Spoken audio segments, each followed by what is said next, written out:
السلام علیکم ناظرین، آپ دیکھ رہے ہیں سریام CID نیوز اور میں ہوں فرا شاہد۔ خبر شامل کرتے ہیں لاہور سے، جہاں میں رپورٹ کر رہے ہیں محمد منشا۔ ان کا کہنا ہے وزیر اعلیٰ پنجاب سردار عثمان بزدار سے پاکستان مسلم لیگ نون اور پیپلز پارٹی کے اراکین پنجاب اسمبلی کی ملاقات۔ سابق MNA چودھری طاہر بشیر چیمہ بھی اس موقع پر موجود تھے۔ مسلم لیگ نون اور پیپلز پارٹی کے اراکین اسمبلی کا وزیر اعظم عمران خان اور وزیر اعلیٰ پنجاب عثمان بزدار کی قیادت پر مکمل اعتماد کا اظہار۔ ملاقات میں سیاسی صورتحال اور اہم امور پر تبادلہ خیال۔ اراکین اسمبلی کا حکومت کی غیر مشروط حمایت جاری رکھنے کا اعلان۔ صوبے کے عوام کی خدمت کے لیے مل کر کام جاری رکھیں گے، ہم آپ کے ساتھ ہیں اور ساتھ رہیں گے۔ اراکین اسمبلی کی وزیر اعلیٰ سے گفتگو۔ پنجاب کے عوام کی خدمت کے سفر میں آپ کو ساتھ لے کر چلیں گے، وزیر اعلیٰ پنجاب سردار عثمان بزدار۔ عوامی مسائل ترجیحی بنیادوں پر حل کیے جائیں گے، آپ کو ساتھ لے کر چلیں گے۔ عثمان بزدار آپ کو عزت و احترام دیں گے۔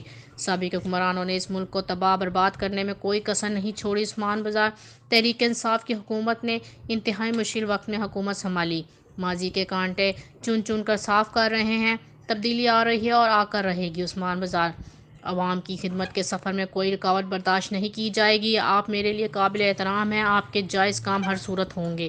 وزیر اعلیٰ عثمان بزدار سے ملاقات کرنے والوں میں نشاط احمد ڈھاہا، غیاث الدین اور چودھری اشرف علی، فیصل خان نیازی، غضنفر علی خان، محمود ارشد، محمد ارشد، اظہر عباس اور یونس علی انصاری شامل تھے۔ مزید جاننے کے لیے دیکھتے رہیے سریام CID نیوز۔